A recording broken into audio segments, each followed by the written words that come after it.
prospective client should assume that the future performance of any specific investment strategy, including the investments and/or investment strategies recommended and/or purchased by advisor, or product made reference to directly or indirectly, will be profitable. Different types of investment involve varying degrees of risk, and there can be no assurance that any specific investment will either be suitable or profitable for a client's investment portfolio. No client or prospective client should assume that any information presented serves as the receipt of or substitute for personalized investment advice from the advisor or any other investment professional.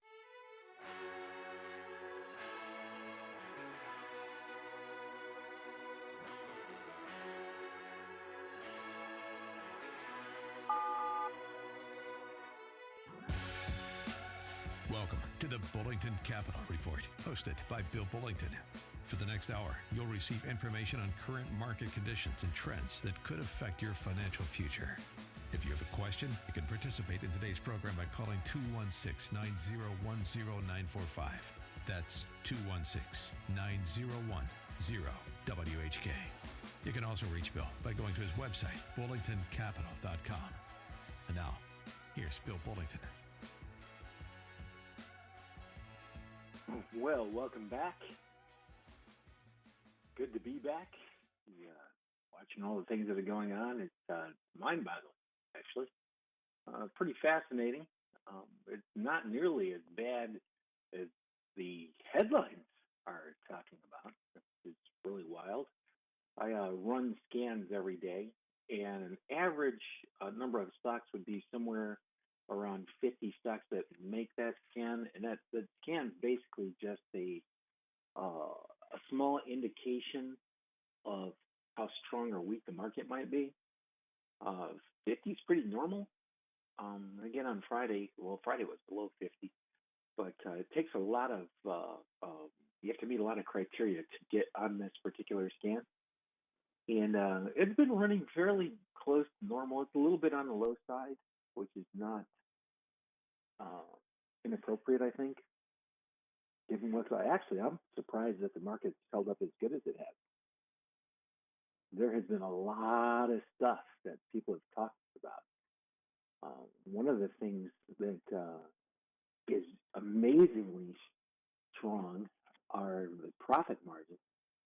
Profit margins of large companies, like companies inside the Russell 1000. That's the 1,000 largest companies in the country.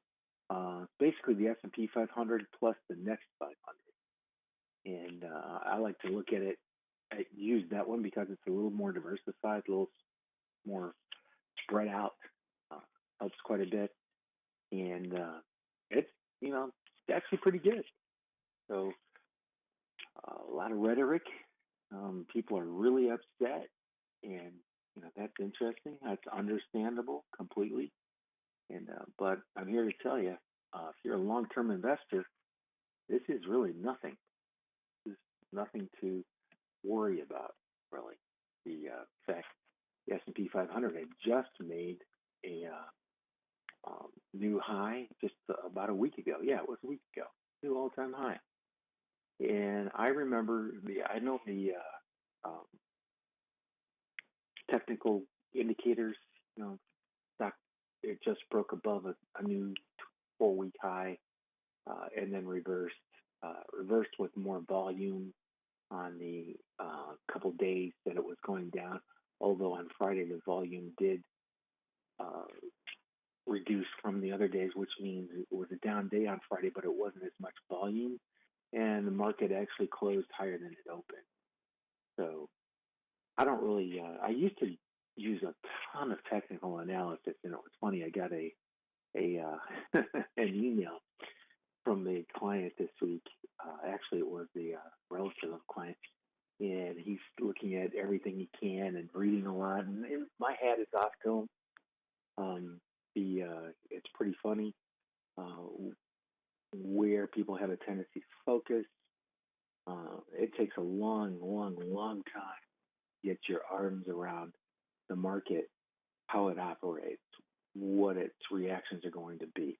And see that when I say that, I'm looking at the market and I already know you can't really know how the market's going to respond. You just cannot do it.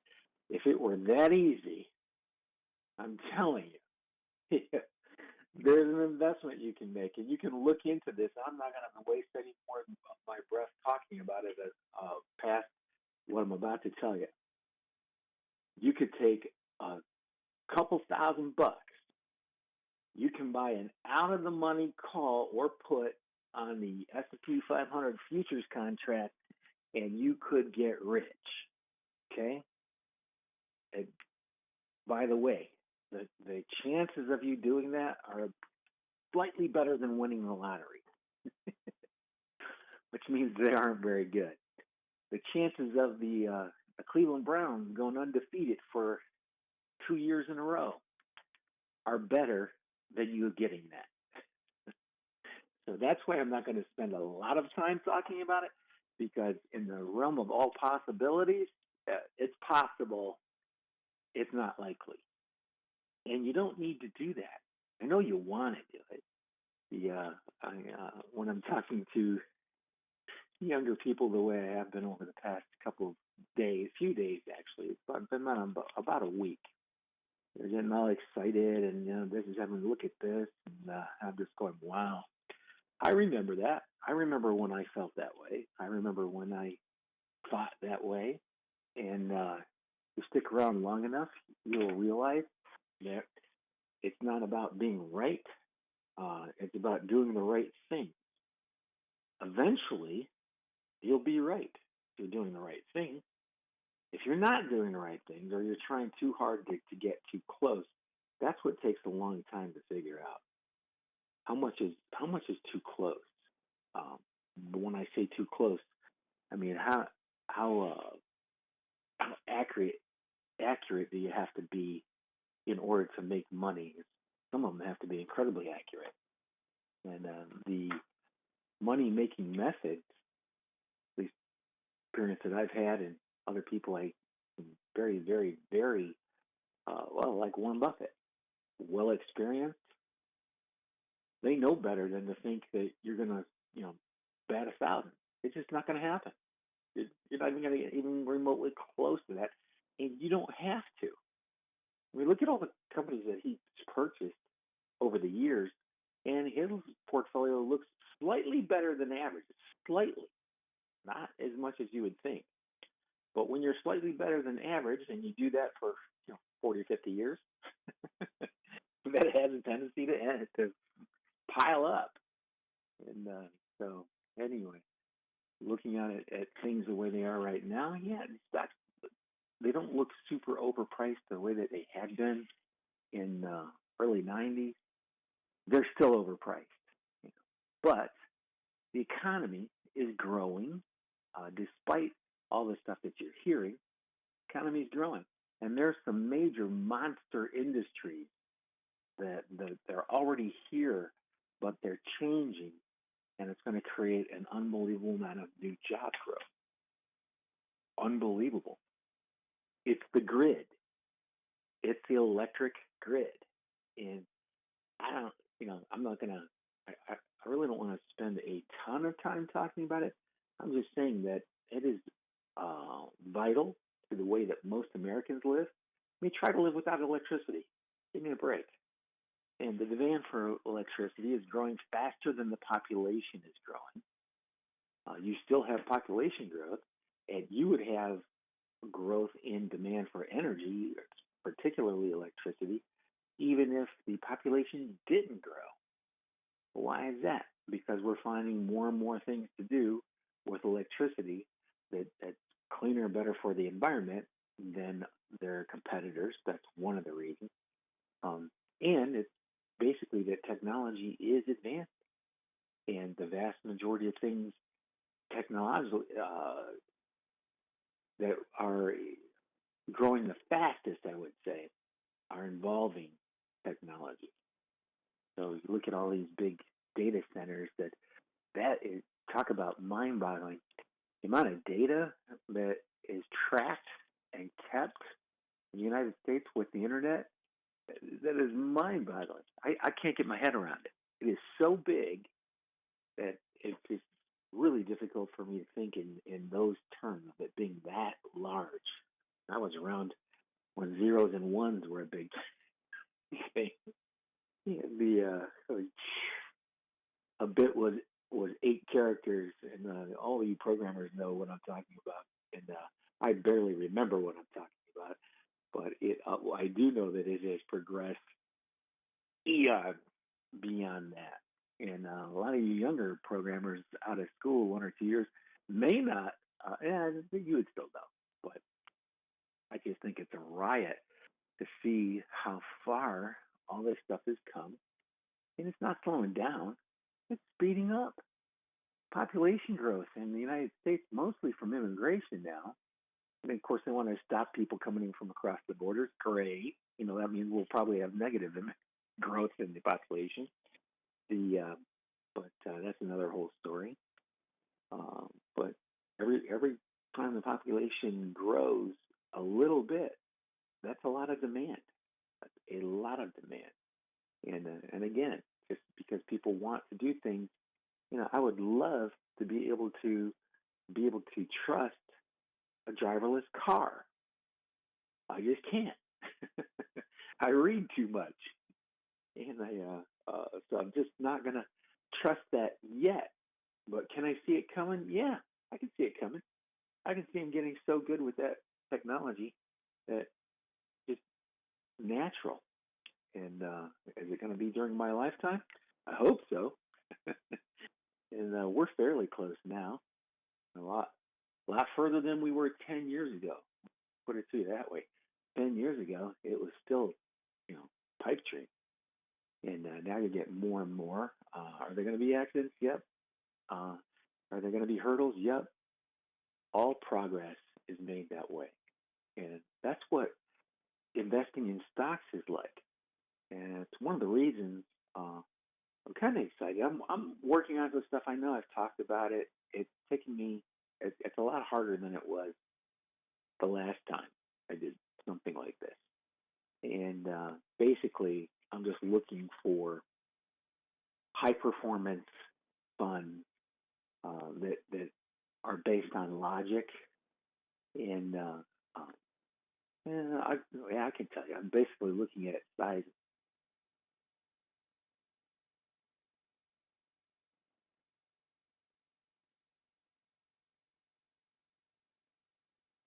Sorry about that. Cut out for a second there. Anyway, what I was saying was when I'm looking for strategies, two of the main characteristics you want to have are size and speed. Why size and speed? Well, the size is you have to be of a certain size before the major institutions will invest in your stock. They can't afford to put money into extremely small companies. And that normally will upset a really young investor who wants to go out and find the next Google. When those guys first got together, it launched the product, or the first of anything, really. And that doesn't happen that often. I mean, it happens so infrequently that you could waste years waiting for some of those companies to show up. If you want to look at the companies that are out there right now and the ones that have the most potential going forward, look at the ones who are growing right now. Look at the ones who have sales and profit right now. Look at the ones who have momentum right now. And when they lose any of those properties, if the sales start to drop, by the way, it's been my experience that before the sales even start to drop, the price starts to drop. So the price movement is a big trigger in the rebalancing of that portfolio.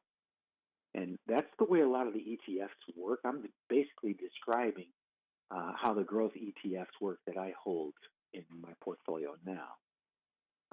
And again, I'm working on this. It's taken me a lot longer than I thought. It's gotten a lot more complicated than it did the last time I used this software. So I don't know how long it's going to take, but it's going to be minimally a couple months, minimally.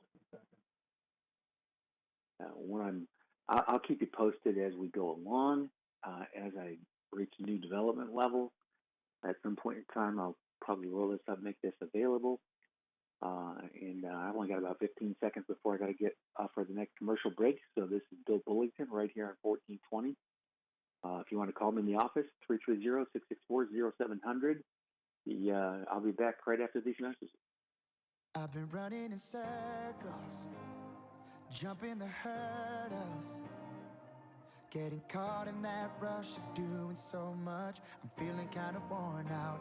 All this checking the boxes, trying to be flawless, has me spinning my head, catching. Hey friends, Bob France here. The winters of Northeast Ohio are always cold. How about warming up with a nice meal at Harry Buffalo on Great Northern Boulevard in North Olmsted? The all-new lunch special, that'll warm you up, and you're going to like the price too. The brand new lunch special, Monday through Friday from 11 a.m. to 2 p.m., 2 choices of soups, salads, and sandwiches, all just for $10. Now that's the lunch special, but don't sleep on the always popular happy hour special as well. Weekdays from 4 to 7 with new food specials every single day of the week. Wing day, burger, bonanza day, pizza day, kids eat free day. It's a great time. Also great drink specials, $3 for craft pints, domestic talls, well drinks, and house wines during happy hour. And all day, every day, $3 on domestic pints. And always remember to hit the website at harrybuffalo.com to join the herd, get a free appetizer on your next visit, and keep up to date on all new Buff specials. So whether it's lunchtime or happy hour time, dinner time, it's a great time when it's Harry Buffalo time. It's on Great Northern Boulevard in North Olmsted. Instead of watching all that other stuff on TV, and there's a lot of it you don't really want to see anyway, what if you could watch, say, Greg Laurie on demand whenever you want? Be pretty cool, wouldn't it? Well, now you can. Forget the TV, boot up your PC, and log on to lightsource.com. That's where you'll find streaming video of A New Beginning with Greg Laurie. Ministry videos on demand at lightsource.com. No doubt about it, we're spending more time at home, which is the perfect time to make it more functional and beautiful. Hi, Ed Flash Ferentz here for Artistic Renovations, Northeast Ohio's premier and award-winning remodeler. Artistic did a fantastic job with our kitchen in 2016, and last year, they were back for the master bath. Oh, my word. Do yourself a favor and go to artisticreno.com. Believe me, you'll love their ideas and without question the finished product. For a virtual consultation, call 216-520-0838 or visit artisticreno.com. Thinking about updating your home? Well, Joyce Factory Direct specializes in replacing old, outdated windows. Proudly made right here in Cleveland, Joyce Windows features their exclusive Smart Shield high-performance glass, which means you'll be getting the most energy-efficient windows for your home directly from the factory. Customers just love how much warmer their house is and how easy their new windows operate and clean. Right now, you can save 50% on all installations. Just call to schedule a free consultation with on-the-spot pricing, 440-243-5700, or visit joycefactorydirect.com. I've got a friend closer than a brother. There is no judgment. Oh, And we're back. Hey, this is Bill Bullington. I'm here every Saturday morning from 11 to noon. If you want to call me into the office, set up an appointment, phone calls, it's amazing how much we're doing over the phones now because of the internet. Most of the vendors, big custodians out there, Fidelity's Axos. Axos is one of the biggest online banks in the world, actually, and we use their platform as well as Fidelity's. And then Goldman bought out one of the companies that we were using, so now they're one of our custodians as well. They've got the most sophisticated trading platform. So if you're going to do something that's going to be active, and stuff we'll be talking about a little bit more on this show as things develop, their platform is head and shoulders more sophisticated, so you can do more sophisticated strategies. And when I say that, people automatically interpret that to, I can do whatever you want me to do. When I'm saying Bill Bullington can do anything clients want me to do. Not what I'm saying. That is absolutely not what I'm saying. Because clients come in with all kinds of crazy, it is mind-boggling, the kind of stuff that they think is possible. I'm like, where are you reading this stuff? Yeah, that is the, if it's reasonable, let me tell you the difference between reasonable and unreasonable. Unreasonable is putting all your money in one stock. Yes, I've seen people do that. I did that when I was young, when I was new in this business, and I did it for quite a long time, and it was very successful. But there were also a lot of blowups, and to think that you're going to be batting, 900, you're going to be right at 9 out of 10. Wrong. You will not retain that, even if you've already done that. If you're looking for really big gains in stocks, nice. The vast majority of your gains, if you look at Warren Buffett, 80% of his gains came out of less than 20% of the companies that he owned. Yeah, so that's it's not unusual. And I think, it's so funny because I just thought that on my own personal journey through all this, that somehow in the back of my mind, I got at that average people would probably be learning the same stuff and could relate to it. And as I've gotten older and older, I realized nobody has time for this. you know, if you've got the kind of time it takes to actually run your own portfolio, well, you are probably very wealthy. That's the bottom line. It takes a lot of work. Now, it doesn't take as much work if you use a exchange traded fund. You still need to know what they're doing, and despite the fact that all the there's an awful lot of press that says don't worry about the S&P 500. Don't try to beat it because you can't beat it. Okay, well, if you're only looking for return only, I can show you tons of models that beat the return on the S&P 500 over the past 5, 10, and 15 years. The problem with it is that they're all volatile. Heck, the S&P 500 is incredibly volatile. And that's where the rubber meets the road, and that's where most people start to stumble. They got the wrong set of sandals on and trip when they're on that road because it is bumpy. And you will not beat the market by a wide margin without a fairly significant amount of volatility. But what is volatility? Well, it means your portfolio is fluctuating. And most portfolios that have high return fluctuate a lot, like a lot. And there were times when you could do certain things that would reduce the volatility. You could never get rid of it. But you could reduce it. And a lot of those things are not nearly as effective as they used to be. What's working now, size, speed, and profitability. And if you don't know what that is, then you're not building models, and that's okay. Naturally, you'd be better off concentrating on whatever it is that you do for a living. Hopefully, you like what you do for a living so that you can concentrate it on it and be as profitable as you can be. And I would leave the investing thing to other people. And that's basically why I got started in this business. I mean, I wanted to know, like a lot of younger people do, I wanted to know what was happening, how it was going to work. And then when I did, I was like, it just dawned on me, like, wow, you're going to do well. This is really, it's a lot of work. And yeah, you could take index funds and you're probably going to beat somebody who's managing their own portfolios over time. You may not, but if you do it the right way, if you have enough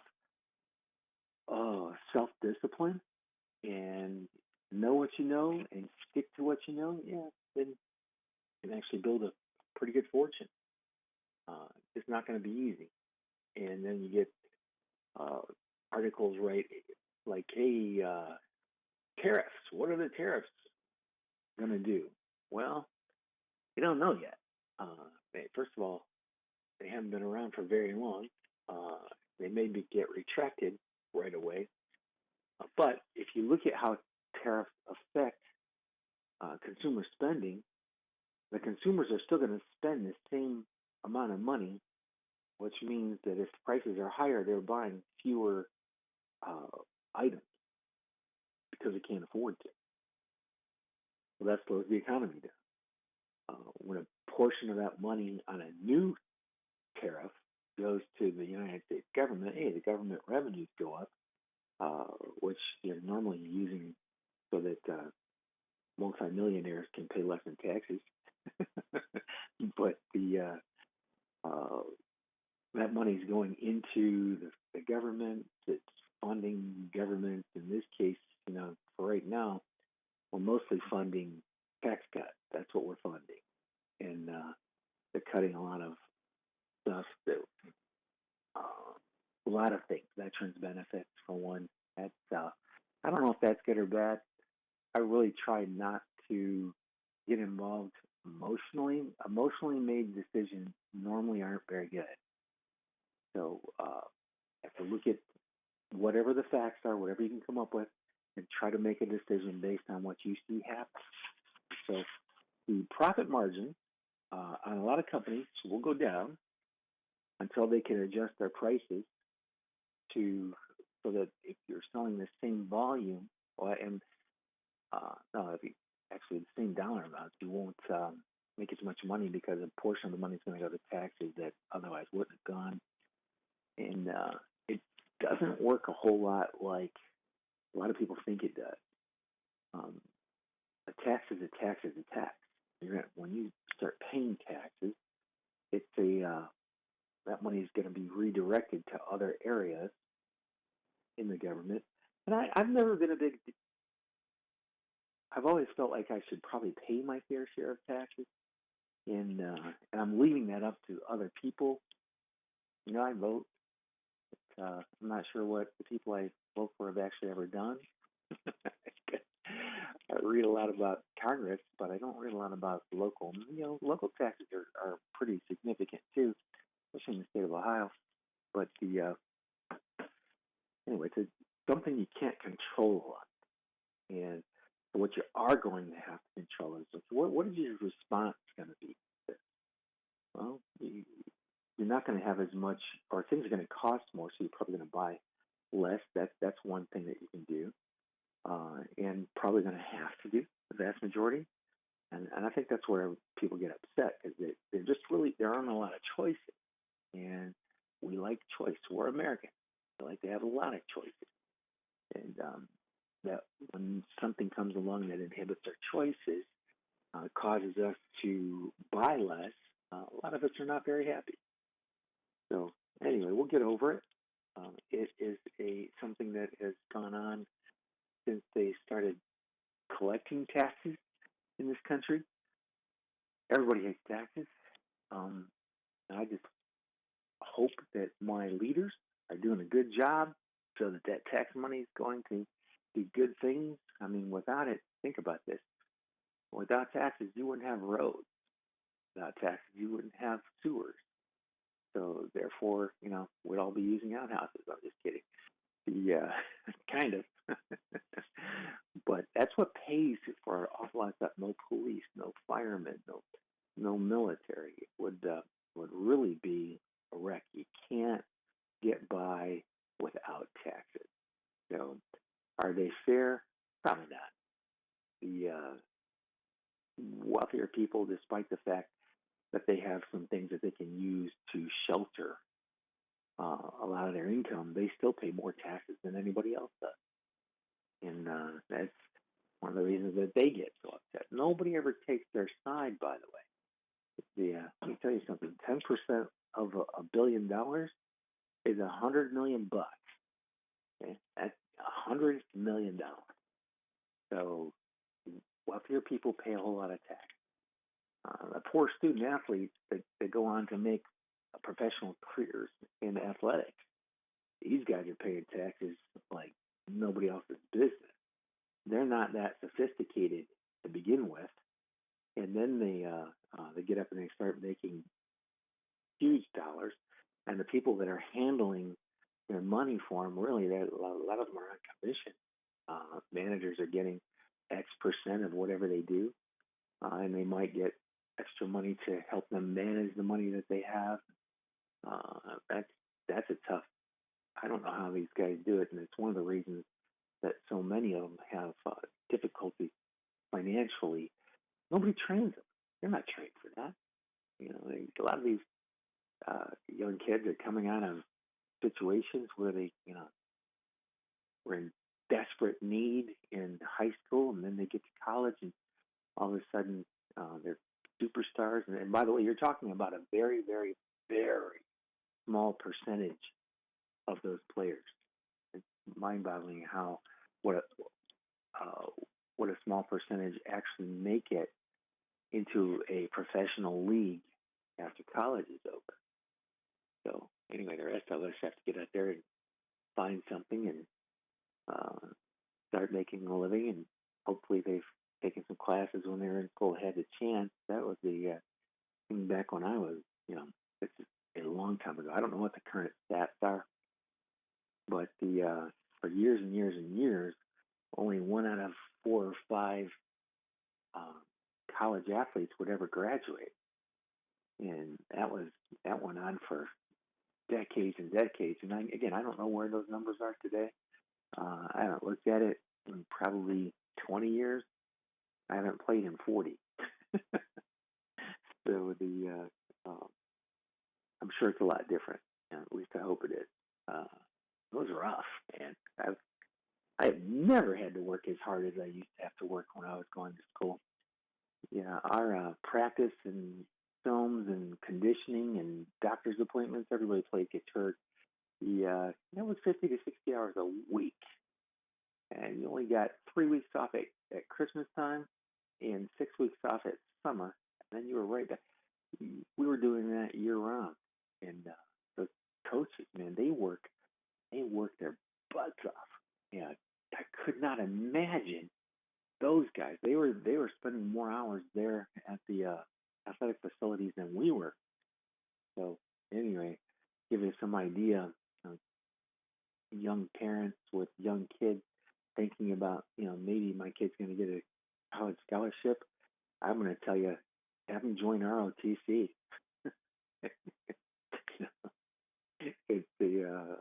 I think it improves a lot for the athletes now, but that's what I would actually ask. You got kids at that age group that are being recruited. Find out what the academic help that kid's going to get is. Find out how many of the students in their program graduate. When you go with your kid. Talk to some of the people at the college. I know it's a lot of work, but there's an awful lot that depends on it. So anyway, this is funny. Computer just shut down. Anyway, I sent out a newsletter, and I get these articles that are given to me. I get to approve them, or I can take them off, and if I don't like it, and put something else on there. And I edit just the text on the actual letter itself. And one of the newsletters I put out this past week was on tariffs and your investment strategy. There's been a lot of talk about tariffs. So I thought that was very nice. The service that I use, again, they give me this big list. Hey, check these off. Check off the ones that you want to include with your newsletter. And if you're signed up, you can sign up just by going to bullingtoncapital.com. There's no cost to it. And some of these articles, they're coming from all over the place, by the way. They come from Barron's. They come from Wall Street Journal, Forbes, you name it. They're all over the place. Entrepreneur Magazine. And I like it. I think they're pretty interesting. But I have to take a real quick commercial break here. This is Bill Bullington. I'm here every Saturday morning from 11 to noon on WHK. I'm going to take a real quick commercial break, and I'll be back in just a couple minutes. I find it's always the lie that is loudest. I know the one with the power is never the one who is shouting. I lean in, I know that I need to listen. Through all of the thunder you whisper, even in doubt you are with me. Let's face it, there's a reason Cleveland homes have a stormwater drain line. Basement flooding can be a real issue thanks to Lake Erie and spring showers. Now, we hope it's not a problem for your home, but if it is, you know what we're talking about. And you probably have a sump pump installed, if not more. What we'd love to do for you is inspect your sump pump for free, because we don't want you to discover problems after things get wet. We'll ensure your pump powers up, turns on, pumps water, is sized properly, and hasn't collected debris in the basin or sump. A full inspection at no cost to you. And if any problems do turn up, you'll have just saved yourself some real spring shower headaches. And our straight-talking, hard-working, do-it-right plumbers will show you the issue. And explain all your options for a fix. Because no Cleveland homeowner should get surprised by basement flooding. So call for a free sump pump inspection and consider it done at WyattWorks.com. You've heard the saying, all good things come to an end. Well, not always. Sometimes they just take a break. That's what's happening with Our Lady of the Wayside's car donation program after 24 years and 96,000 rides donated. Pretty amazing. Here's the story. The car lot's owners sold the property, making it impossible for car donations to be accepted at this time. According to the Wayside CEO, Terry Davis, the next right steps will be determined and communicated soon, so stay tuned. In the meantime, Terry and the entire team at the Wayside thank you for your continued support of the 450 individuals with developmental disabilities in the Wayside's care. And please take note, you can still support them by making a donation at thewayside.org. Do you ever find yourself saying, I need a vacation? Vacation Fixation can help. At Vacation Fixation, we specialize in all-inclusive trips and cruises to Mexico, the Caribbean, and Disney vacations. Why choose us? Our clients book through Vacation Fixation because they are frustrated with online trip brokers and timeshare scams. Whether it's a weekend getaway, a family trip, spring break, or honeymoon, Vacation Fixation will personalize a trip just for you. Want to know the hottest destinations in Cancun, Punta Cana, Jamaica, or Puerto Vallarta? Interested in room upgrades, beach reviews, or details about resort restaurants? How about finding a trip with a direct flight? At Vacation Fixation, we take all of your specific travel requests and shop our suppliers to find the best deal. What's the cost? Our suppliers pay us so you don't have to. Call 330-573-8147 for more details. Or you can visit our website at vacationfixation.com or check out the deal of the day on Facebook. Vacation Fixation. Is it finally time to update your bathroom? Bath Planet, a division of Joyce Factory Direct, specializes in replacing and converting old showers and tubs into new, beautiful bathrooms in as little as one day. We have transformed thousands of bathrooms just like yours into a spa-like oasis that has homeowners excited to use their new bathtub or shower. Right now, all bath installations are 50% off. So call to schedule a free consultation with on-the-spot pricing. 440-243-5700 or visit JoyceFactoryDirect.com.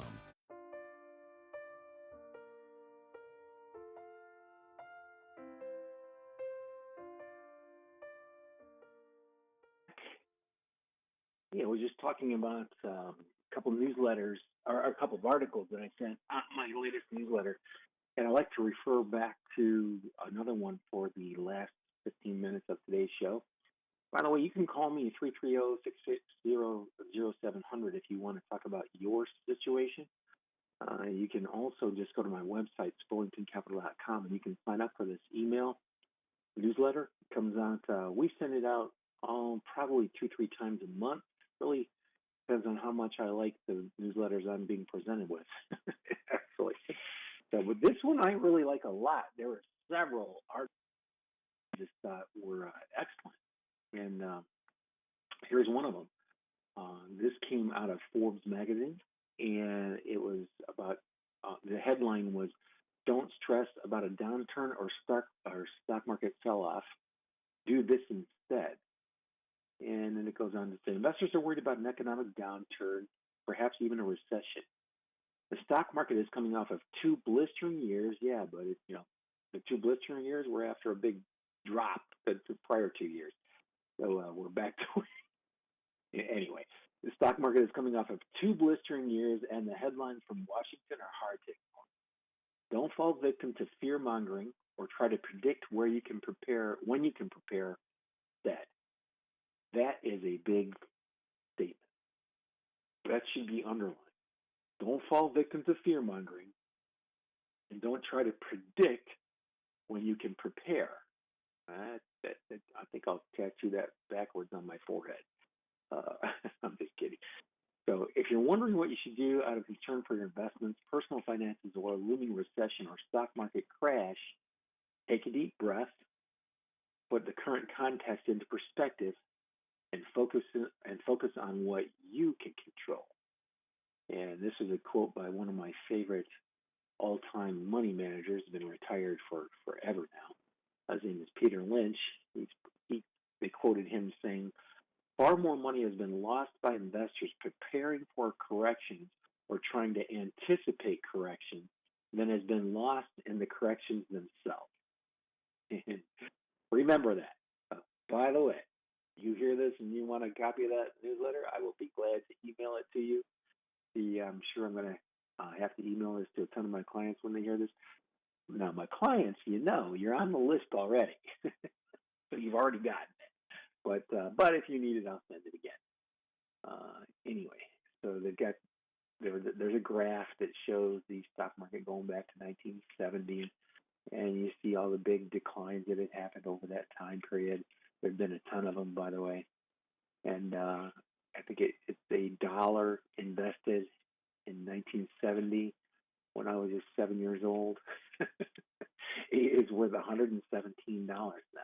Now that's assuming that you match the stock market's return, which is highly doubtful, and doesn't take any taxes into account.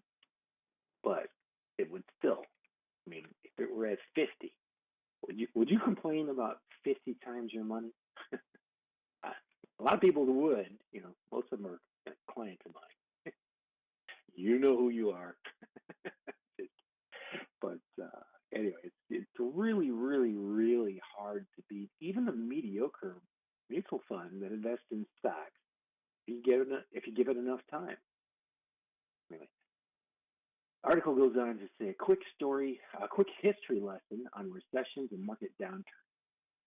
Before discussing what investors should or shouldn't do with their finances if they expect a recession or a market crash, it's important to zoom out and get some long-term perspective.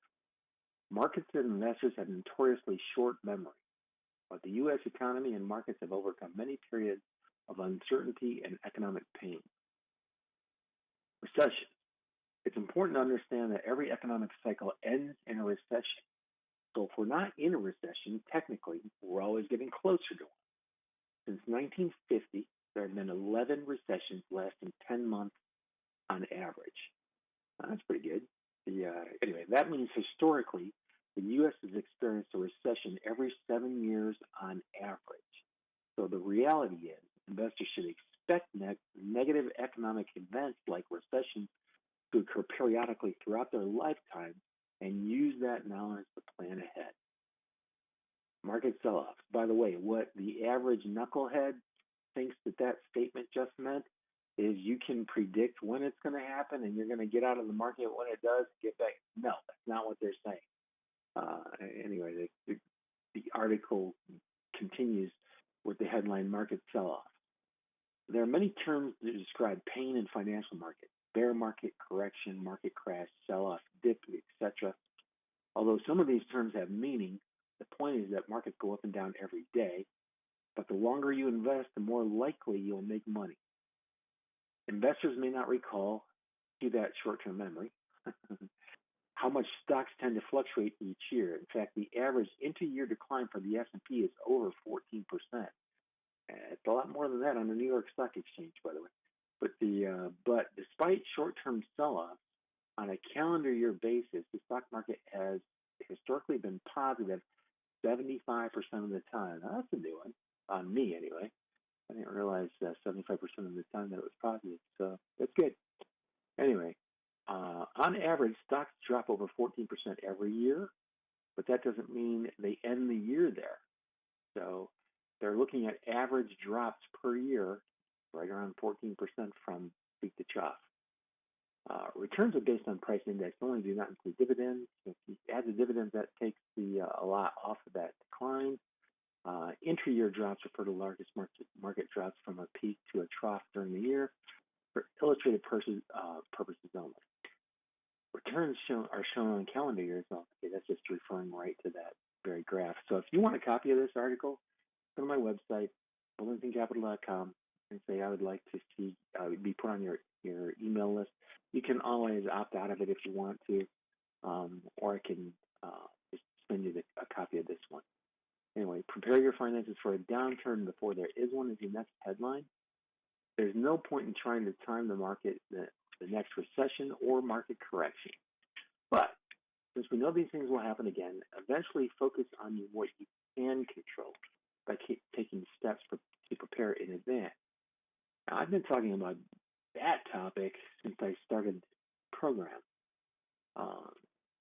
My methodology, which is being adopted now by many of the really, really big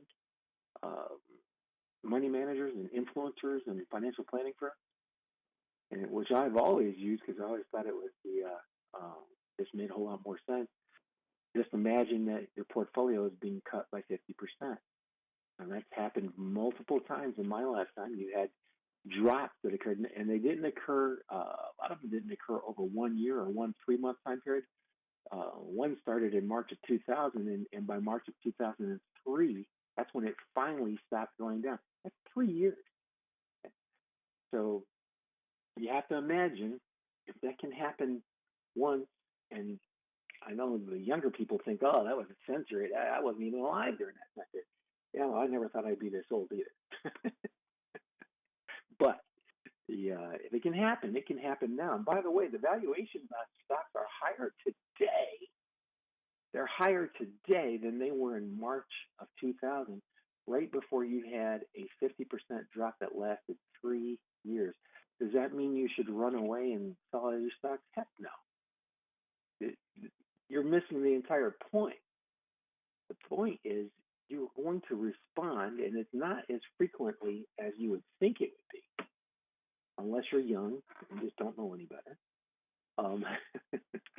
But it's you want to do once a year, and actually, in reality, every other year has been a really good time to come in and rebalance your portfolio, despite what happens in the market. You don't do it by the market.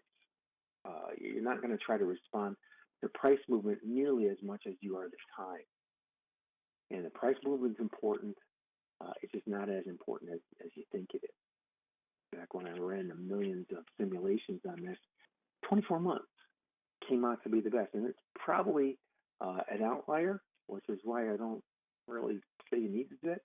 But you could do it any time you wanted to if you're going back to your original allocations, the ones you started with, or maybe you need to change them because maybe you're like I am. I'm a lot older than I was when I first set these things up. And I have changed that probably twice over the past 30 years.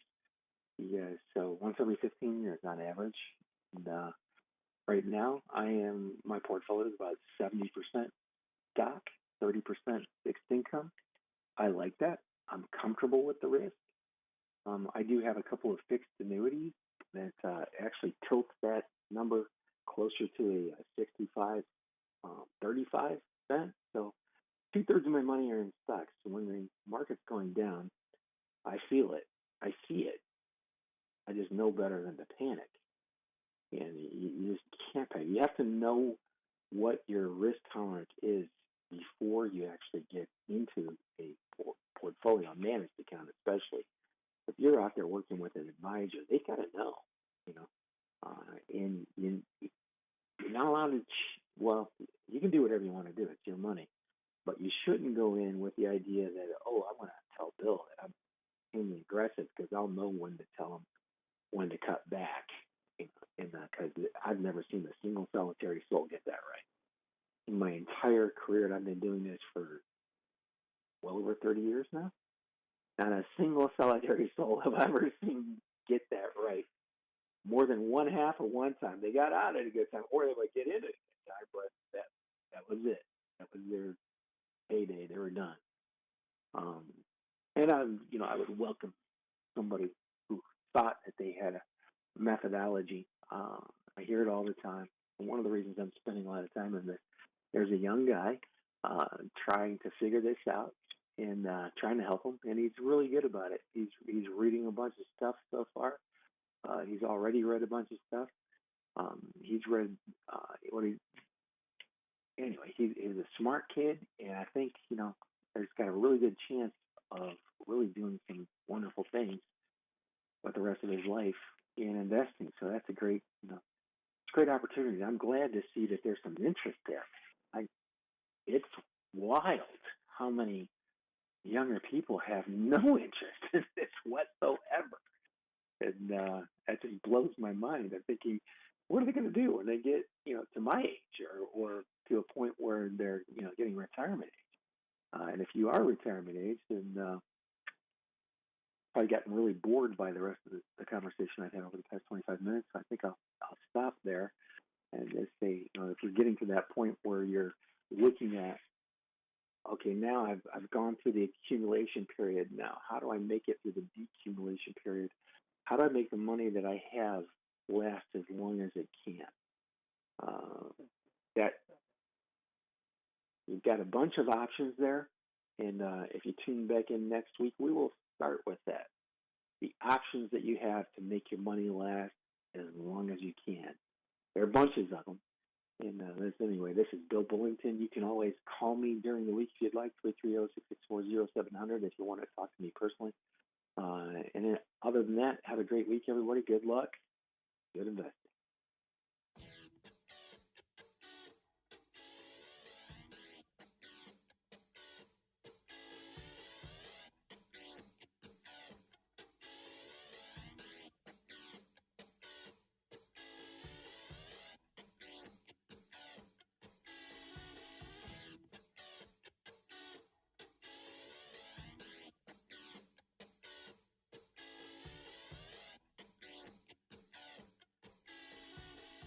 You just caught another edition of the Bullington Capital Report, broadcasting every Saturday at 11 a.m.